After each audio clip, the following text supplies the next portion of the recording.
3 నెలలుగా కవిత మాట్లాడుతున్న తీరు బీఆర్ఎస్ కు నష్టం చేస్తోందన్నారు మాజీ మంత్రి సత్యవతి రాథోడ్. కేసీఆర్ కు కుటుంబం కంటే పార్టీనే ముఖ్యమన్నారు. పార్టీని బద్నాం చేయాలని కావాలని కవిత మాట్లాడినట్టుగా అనిపిస్తోందంటున్న సత్యవతితో మా ప్రతినిధి Rajesh face to face. MLC కవితని పార్టీ నుంచి సస్పెండ్ చేసింది బీఆర్ఎస్ పార్టీ అధిష్టానం. బీఆర్ఎస్ పార్టీకి కొద్ది రోజులుగా వ్యతిరేకంగా మాట్లాడడాన్ని బీఆర్ఎస్ పార్టీగా సహించలేక ఫైనల్గా అయితే సస్పెండ్ చేసింది. సొంత కుమార్తెను కేసీఆర్ సస్పెండ్ చేయడంతో బీఆర్ఎస్ పార్టీకి ఇది నష్టమా, రాబోయే రోజుల్లో బీఆర్ఎస్ పార్టీ ఇంకా ఎటువంటి పరిణామాలు ఎదుర్కోబోతుందనే దానిపైన మనతో ఉన్నారు మాజీ మంత్రి సత్యవతి రాథోడ్ గారు.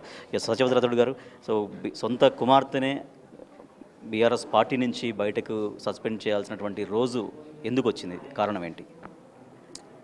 గడిచిన 3 నెలలుగా కవిత గారు ఈ పార్టీలో ఉండి, అంటే తన ఒక కూతురు కంటే ఈ పార్టీలో ఒక ప్రముఖమైన నాయకురాలుగా ఎమ్మెల్సీగా ఉన్నారు, మాజీ ఎంపీగా ఉన్నారు.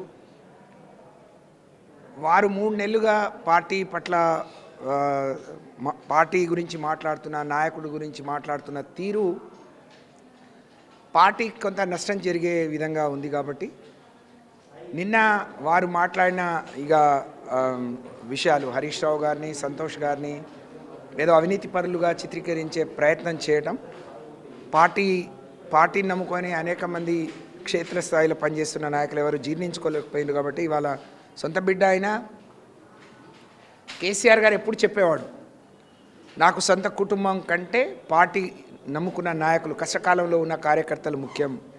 కాబట్టి వాళ్ళ పేగు బంధం కంటే పార్టీ బంధం, నాయకుల కష్టాలే నాకు ముఖ్యం, కార్యకర్తల ప్రయోజనాలే నాకు ముఖ్యమని కేసీఆర్ గారు వారిని సస్పెండ్ చేయడం జరిగింది. కానీ అంటే లేఖ బహిర్గతం అయిన తర్వాత నుంచి కవిత ఎపిసోడ్ అనేది స్టార్ట్ అయింది. మెల్లమెల్లగా ఇది ఏదో బీఆర్ఎస్లో ఏదో జరగబోతుంది అనేది చాలా విపరీతంగా పెరిగినటువంటి పరిస్థితి. సో అప్పుడే ఎందుకు మరి కవిత గారిని పిలిచి మాట్లాడడం కావచ్చు, ఇదంతా ఎందుకు అని ఒక రకమైనటువంటి సామరస్యపూర్వక వాతావరణం బీఆర్ఎస్లో ఎందుకు కలిగించలేకపోయారు కవిత పట్ల? కవిత గారు ఒక నాయకురాలు, ఇప్పుడు ఒక సామాన్య నాయకురాలు కాదు. కవిత గారు ఆ ఇంటి ఆడబిడ్డ, కేసీఆర్ గారి సొంత బిడ్డ. ఎప్పటికప్పుడు పార్టీని కార్నర్ చేస్తూ కేసీఆర్ గారు ఒకరే మంచోళ్ళు, కేసీఆర్ గారు పక్కన దయ్యాలు ఉన్నాయనంటే కేసీఆర్ గారు దయ్యాలు ఎవరో, దేవుళ్ళు ఎవరో, మంచోళ్ళు ఎవరో, చెడు ఎవరో తెలుసుకోలేనంత స్థాయిలో లేరు కదా. ఆయన రాజకీయ అనుభవం అంతా లేదు, ఆమె వయస్సు, ఆయన కడుపులో నుంచి పుట్టిందే కదా. కేటీఆర్ గారు ఎవరు? కేసీఆర్ గారి తర్వాత మాకు వర్కింగ్ ప్రెసిడెంట్, ఆయన మా బాస్. హరీష్ రావు గారు ఎవరు? కేసీఆర్ గారికి కుడి భుజం. అంటే మా నాయకులుగానే మేము భావిస్తాం. అందరూ మంత్రులు కానీ, ఎమ్మెల్యేలు కానీ, ఎంపీలు కానీ అందరం నాయకులు, కార్యకర్తలు. కేసీఆర్ గారికి దగ్గర చెప్పుకోలేని కేటీఆర్ గారికి చెప్తారు, కేటీఆర్ గారు కూడా అందుబాటులో లేకపోతే హరీష్ రావు గారికి చెప్తారు. అంటే కేసీఆర్ గారికి కుడి ఎడమ భుజాలు కేటీఆర్, హరీష్ రావు గారు. ఇక కేసీఆర్ గారు కష్టకాలంలో మంచైనా చెడైనా ఆయన పక్కన ఉండి, మరి సొంత బిడ్డ తండ్రి దగ్గర ఉండి అరుచుకోవట్లేదు కదా. సంతోష్ రావు గారు అరుచుకుంటున్నారు. మరి వాళ్ళందరినీ ఇది చేసినప్పుడు కేసీఆర్ గారు ఎట్లా బలపడతారు, కేసీఆర్ గారు ఎట్లా బాగుంటారని అనుకుంటాం.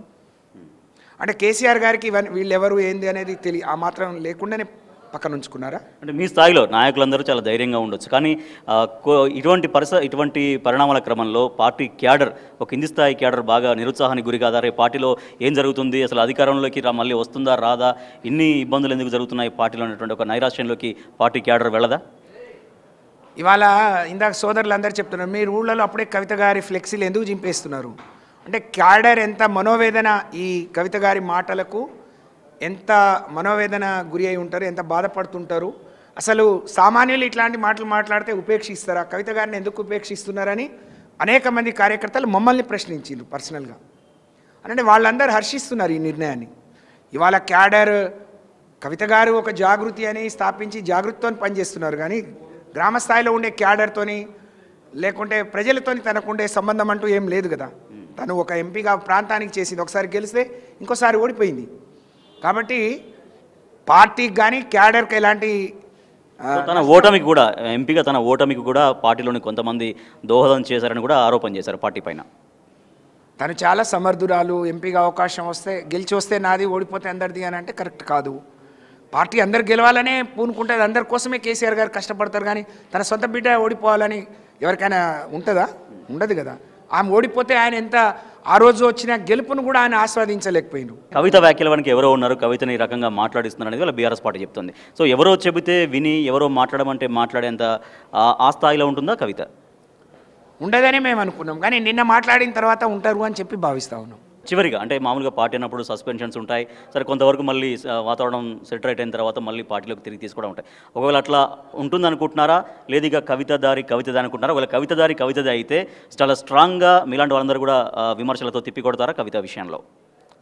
ఇవాళే మేము నిర్ణయం తీసుకొని సస్పెండ్ చేశాము, కానీ ఇవాళే మళ్ళీ తిరిగి వచ్చే దాని గురించి మాట్లాడటం అంటే మనకు ఎలాంటి ఆలోచనలు ఉన్నా ఉండాల్సిన వాళ్ళకు ఉంటే బాగుంటుందని నేను భావిస్తూ ఉన్నాను. రైట్, ఫైనల్గా కవితకి ఏం చెప్తారు మీరు? ఇంత కాపాడిన కేసీఆర్ తనని ఇంకా గుండెల మీద ఎత్తుకొని గుండెల మీద ఆడించి తనకు నడక నేర్పి ఓనమాలని రాజకీయ ఓనమాలు అవన్నీ చేసి ఇక్కడి వరకు తీసుకొచ్చిన కేసీఆర్ గారు మరి ఆయనే అంత మనసు గాయం చేసింది అని అంటే నేను చెప్తే వింటదనో నేను ఇంకేదో చెప్తే అర్థం చేసుకుంటుందని నేను అనుకోవట్లేను. రెడీగా కవిత అంటే తప్పైతే చేసింది, కానీ తర్వాత రోజుల్లో మళ్ళీ ఆలోచించుకుంటుంది, లేదంటే తన వైఖరి మార్చుకోవాలి, లేదంటే తన దారి తనదే అయితే కూడా బీఆర్ఎస్ పార్టీ ఖచ్చితంగా కవిత విమర్శల్ని తిప్పికొడుతూనే ఉంటుందని చెప్తున్నారు మాజీ మంత్రి సత్యవతి రాథోడ్. కెమెరా పర్సన్ లక్ష్మీకాంత్తో రాజేష్, బిగ్ టీవీ.